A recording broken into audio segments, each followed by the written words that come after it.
પછી આપણે તેના કેરીના નાના નાના પીસ કરી નાખવાના અને મીઠું લેવાનું, ગોળ લેવાનું અને કાશ્મીરી મરચું અને રાઈ અને જીરું. પહેલાં આપણે ગેસ ચાલુ કરી અને પેન મૂકશું.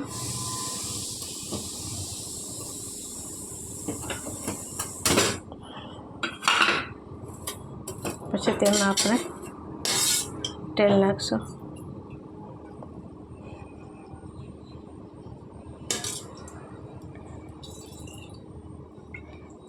તેલ આપણે 4 નાના ચમચા નાખશું.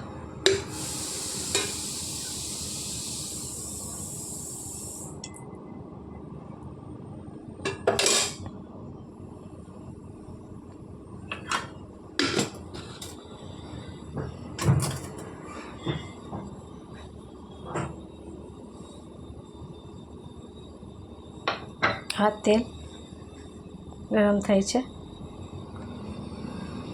તેલ ગરમ થઈ જાય પછી તેમાં આપણે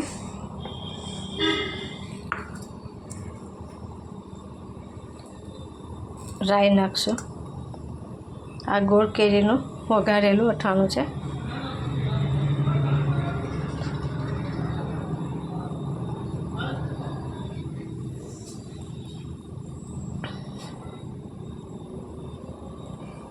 તેલ ગરમ થવા આવ્યું છે.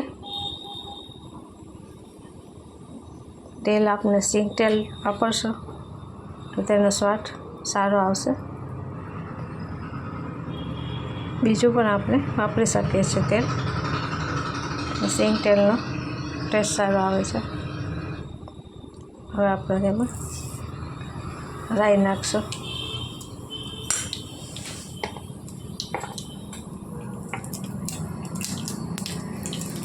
પછી નાખશું આપણે તેમાં જીરું. રાઈ થઈ જાય પછી તેમાં આપણે જીરું નાખશું.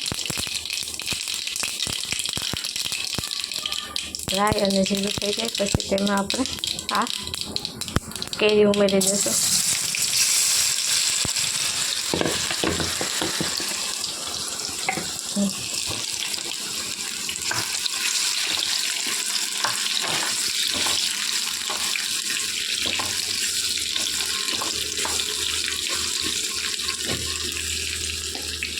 આપણે એક આ નાની વાટકી મરચું છે તે નાખી દઈશું.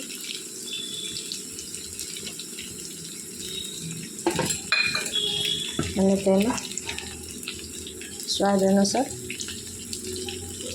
નમક નાખી દઈશું.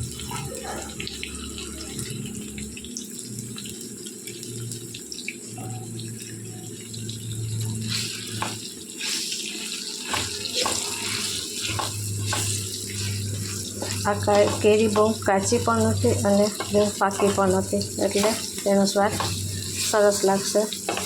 ખટમીઠો લાગશે. ખાટું અને મીઠું અથાણું લાગશે અને ગળ્યું લાગશે.